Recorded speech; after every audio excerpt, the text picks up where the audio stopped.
Hello and welcome back to the Toffee Blues YouTube channel, your source for all things Everton. My name is Thomas, back on the channel today, and with the imminent announcement of Frank Lampard, I should really say, after a few days of it dragging on, joined today by the Athletic's Liam Twomey, Chelsea correspondent. He's going to give us kind of the lowdown on Lampard's time at Chelsea, the whole situation. We'll discuss coaches, the backroom staff, everything like that. But first of all, Liam, thank you very much for coming on. How are you doing today? Yeah, I'm good. It's a pleasure to be back. Yeah, well, it's great to have you back on, and I'd quite like to start kind of quite generally. Obviously, this has been, as I mentioned, this has been going on for kind of the past week or so now. But at the time of recording, it hasn't been appointed, but announced. Sorry, but I'd imagine by the time the video goes out, it will. What are your kind of general thoughts on the appointment? Do you think it's a good fit? It's so hard to say because Everton are in such a difficult position right now, and they've been so dysfunctional for so long. To me, the whole Rafa Benitez era was doomed from the start. It actually reminded me quite a lot of when Chelsea appointed Rafa Benitez, because in both cases you had an owner just completely ignorant of the fact that the fans really didn't want this guy in charge, and everything just kind of cascaded from there. So I saw lots of things I recognised in the kind of toxicity around Everton the last few months.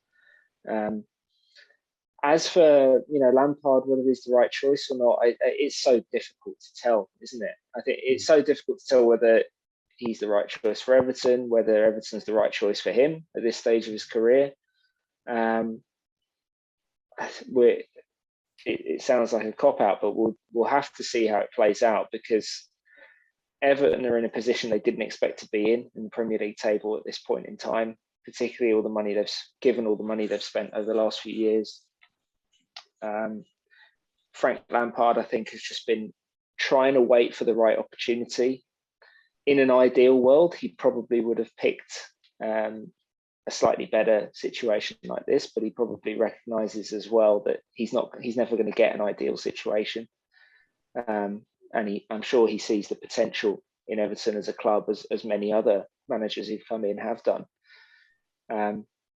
So I can see, the potential for him to do well there, but clearly, given all the dysfunction that there has been at Everton under Farhad Moshiri, it's going to be a very, very difficult job for Lampard, as it would have been for any manager coming in there.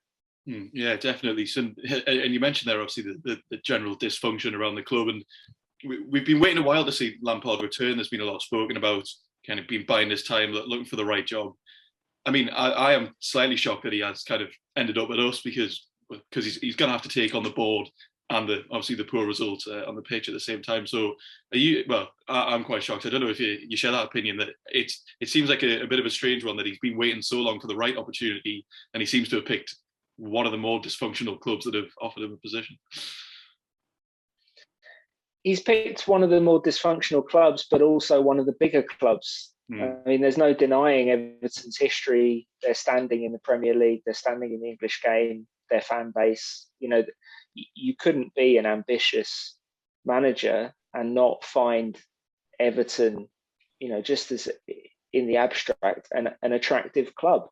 It's clearly not in its most attractive position right now, but any manager worth their salt will back themselves to get in and make the right decisions to try and turn things around. And Lampard has described himself as a bit of an overthinker when it comes to these jobs at times, where he's almost thought his way out of jobs and talked himself out of jobs after he's been in talks with Norwich, he's in talks with Aston Villa, a couple of other jobs this season, Crystal Palace.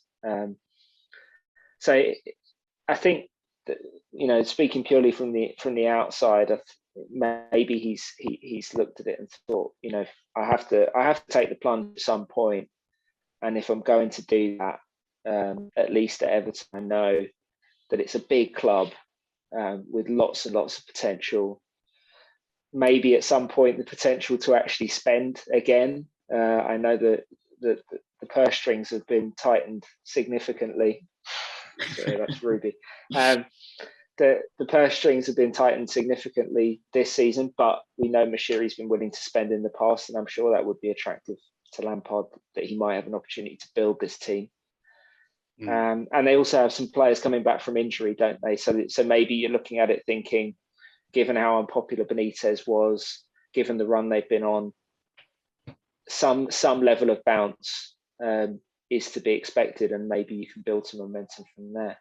Yeah, absolutely. And he will have the immediate backing of the fans, considering everything that's gone on, and considering it's not Vitor Pereira, who obviously was protested against earlier in the week. But a lot's been obviously said about, at Derby, it seemed like he kind of overperformed based on the stats. There's a lot of talk of XG and all those stuff that I'm not completely well versed in.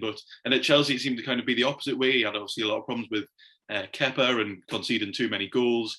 So it seems like, well, it's a very tricky time now because it's such a small sample size, and he seemed to have two very kind of differing experiences at both the clubs. And obviously, we can only really speak about Chelsea as yourself. But what does maybe Frank Lampard need to fix if he's going to make this a more successful stint at Everton?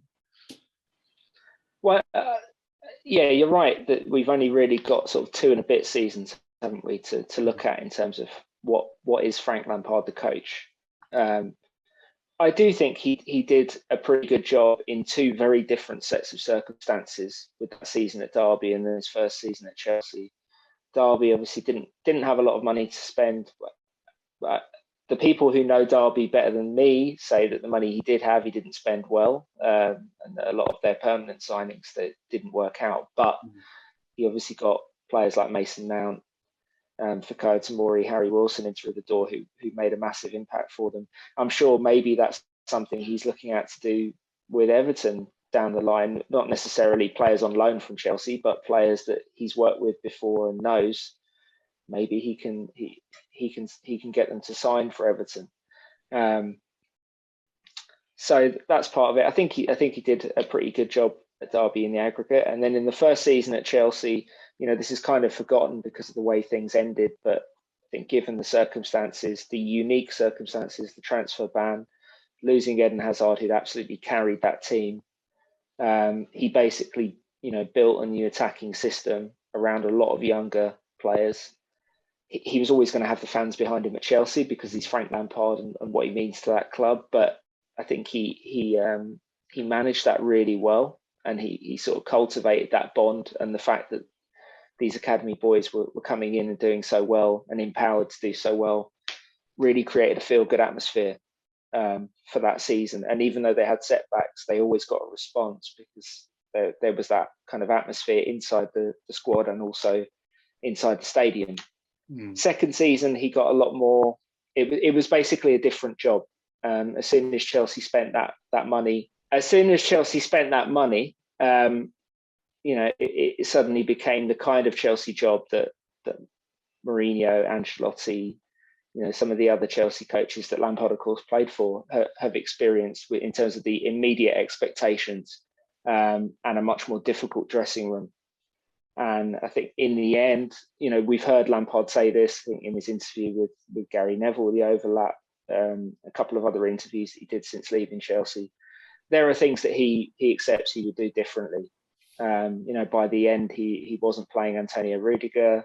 He wasn't consistently playing Jorginho. These were guys who subsequently became stalwarts again for Thomas Tuchel in the team that won the Champions League.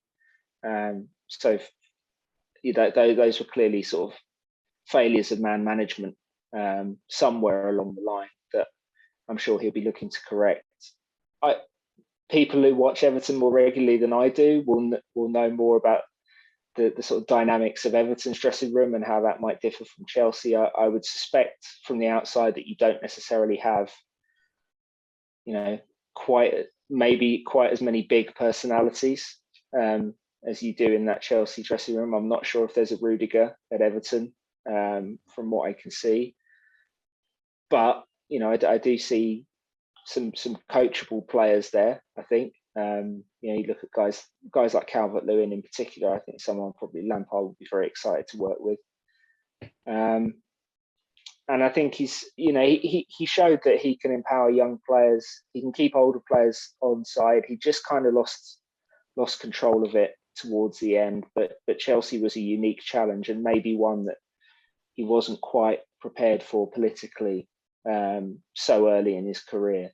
And we'll see. Everton's not necessarily easier. It's just different. Yeah, absolutely. And I think it probably slightly bodes well for us that his best Chelsea season was under the transfer restraints because, well, we've signed players this January, none of which were actually signed by him, of course. We've signed players for Benitez and then sacked him a week later. We've sold Digne, sacked Benitez a week later. A very baffling situation. It looks like he's brought in Donny van der Beek, who I'd imagine he must have had some sort of say in that process. But yeah, he's obviously going to just have to deal with with the tools that he has. And something I do want to discuss because there's all sorts of rumours going around is it seems like it's going to be quite a different coaching setup to what he had at Chelsea. I'm not entirely sure the reasons why that is, obviously, but is there any way you can kind of enlighten us on, well, the coaches that he might bring in and especially some of the coaches that he might not bring with him, which he did have? Well, it sounds like he's kind of going to have half of his Chelsea inner circle with him. The latest reporting is that Joe Edwards, Chris Jones, who was with him, at Derby, will be coming with him to Everton. He really wanted Anthony Barry. Lots of people really want Anthony Barry. He's really highly rated. He's had a lot of interest. I remember around the time when Lampard departed Chelsea, Fleetwood were after Barry to be their manager, and he seriously considered it. So he's had good options for quite a while now because he's very highly regarded within the game, and of course he's got deep Merseyside ties. So I'm sure this would have been a compelling offer for him, but it looks as if he's turned it down. He's got a really good position on Thomas Tuchel's staff. Tuchel has really empowered him and made him feel valued, and I'm sure that's made a difference. The other one is Jody Morris, who we never expected to be with Lampard at his next stop because primarily he's got managerial aspirations of his own. He's been Lampard's number 2 at 2 different clubs now, but Morris wants to be a number 1.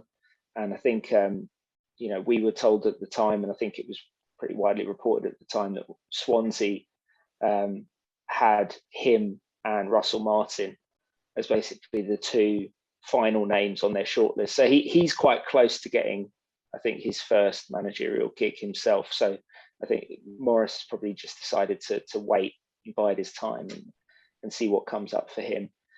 It'll be interesting to see if Lampard makes further hires to kind of flesh out his backroom team, because he'll probably have to go for guys that he hasn't necessarily worked with before. There are suggestions of Paul Clement, who of course is someone else with Chelsea links that Lampard knows very well. And that'll be an interesting dynamic because Clement coached Lampard and he'd be backing him up here. So we'll see how that goes. But I mean, Lampard's got no shortage of connections within the game. I'm sure he'll find people that very capable people that want to be part of his staff. Should there be any concerns, do you think? Because obviously the pursuit of Barry was the main one that everyone's been speaking about, and if he does seem to turn that down, and obviously Jody Morris will be the first time he won't be working with him. So is that a concern at all, do you think? I don't know if it's automatically a concern. It's a challenge for Lampard, I'm sure, because he and Morris are super close friends. I think they see the game in the same ways. They click on a football level as well as on a personal level, and I think Morris was a really trusted voice within that staff. Barry was someone who came along later. They both met him on the pro license course and were just wowed by him, as a lot of people were on that pro license course from everything I'm told. And so they went and got him from Wigan at the first available opportunity. I think that's going to be that's maybe the biggest one. I can see why Lampard pushed so hard to try and get Barry because of his sort of deep Merseyside links. He knows the area, he knows the football culture in Liverpool in ways that Lampard probably doesn't as an outsider. So I think that would have been quite valuable. And of course, Barry is regarded by everyone as a top coach. But it's not automatically a concern. Like I said, Lampard knows a ton of people within the English game, connections that he's built as a player and connections that he's built since. So Paul Clement's just an example of someone that he can just sort of call up and say, "Do you fancy working with me?" I'm sure there's a pretty long list of very capable people that he can get in touch with. Yeah, sorry, just off the side here. Sorry, my Twitter feed just exploded because Paul Joyce has now come out and said that we'll be hiring him. So everyone's just exploded just to the side of me there. But the main thing I want to focus on, just before we end here, is tactically. Obviously, he hasn't just played, the same system throughout. Can be quite flexible, but has he got well? Of course, no manager will be tactically perfect, but how is he kind of adapting to the situations that he finds himself in? As you mentioned, he didn't play the likes of Rudiger and Jorginho, who have now come in, and well, Jorginho has been allegedly one of the best players in the world for the past year or so. So the system obviously evolved at Chelsea. So is he quite apt at switching between systems and find the right system to play with? He certainly was in his first season at Chelsea. He wasn't wedded to one particular system. I mean, he came in kind of playing 4-3-3, 4-2-3-1, but he wasn't scared to switch to 3-4-3, 3-5-2. They tried different systems at different times. It seemed like when they had a couple of bad results with a back four, he would switch to a back three and kind of get a response that way. And as we've seen with Tuchel, a back three is a really good fit for Chelsea's current group of players. What was more constant under Lampard was the kind of principles of play that he wanted to see from his team. He wanted high intensity football.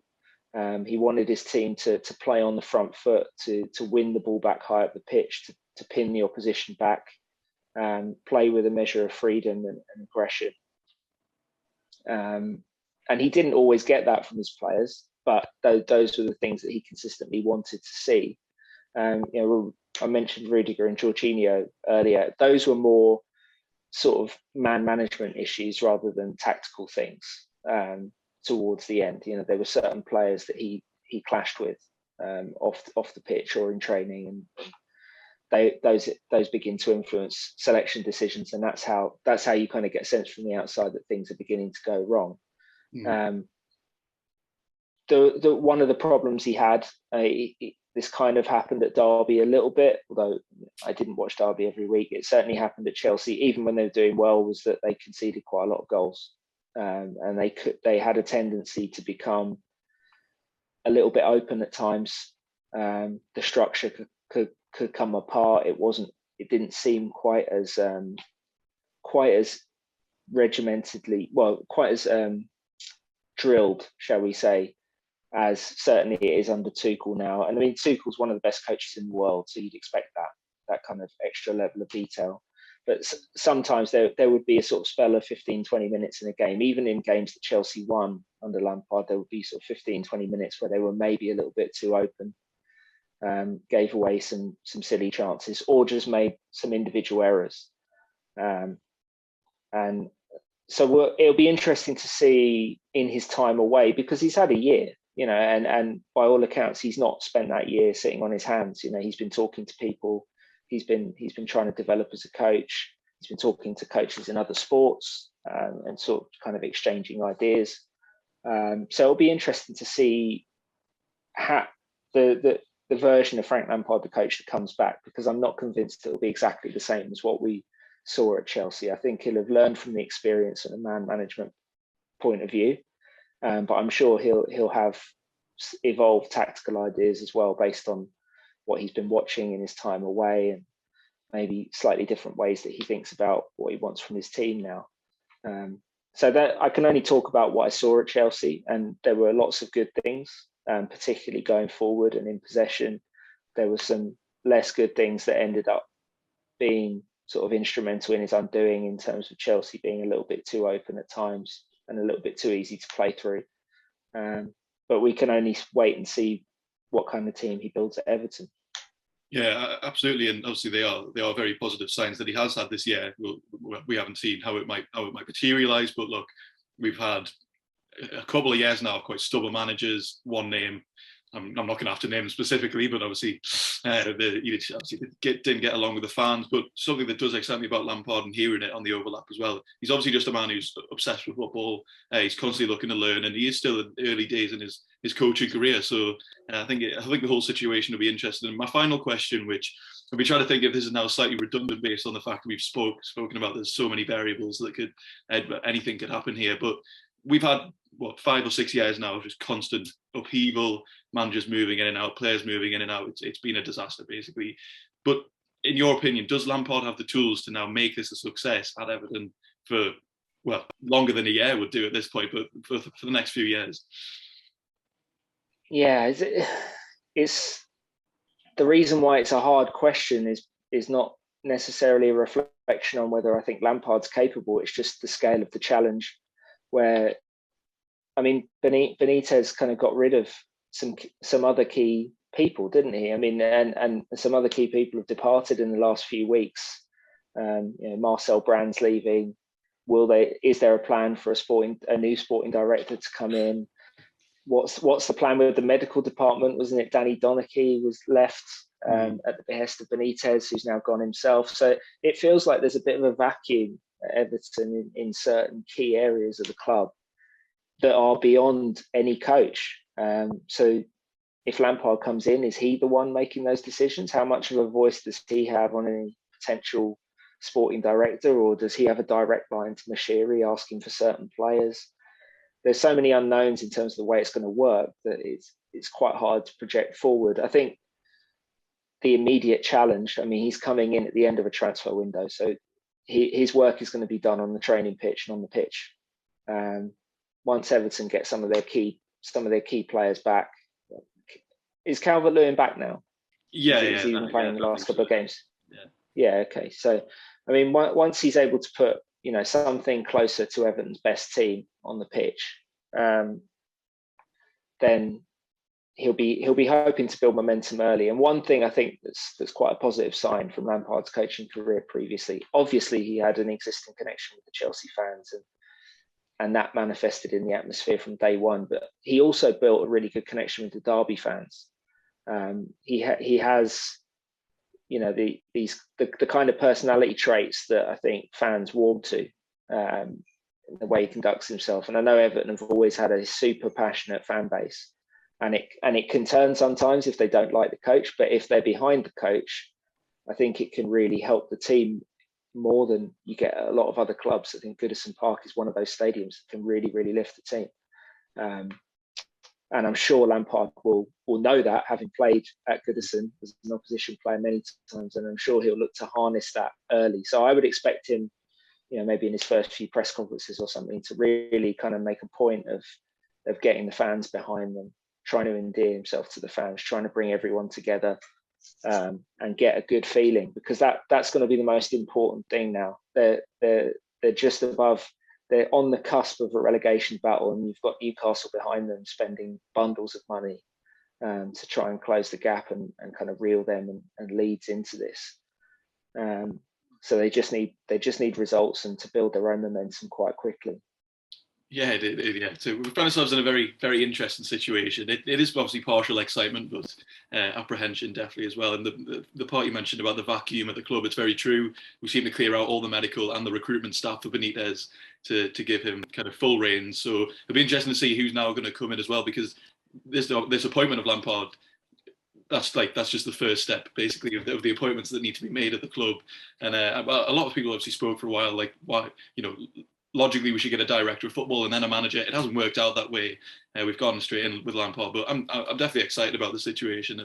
We'll have to see how that materialises in the next few weeks. But that does bring me to the end of my questions, Liam. But thank you very much for coming on again. And thank you all very much for watching. Be sure to let us know your thoughts on Lampard down below. As I said, at the time of recording this video, he hasn't officially been announced, but I mean, it does seem like it will only be a matter of time. So thank you all very much for watching, and join us next time on the Toffee Blues.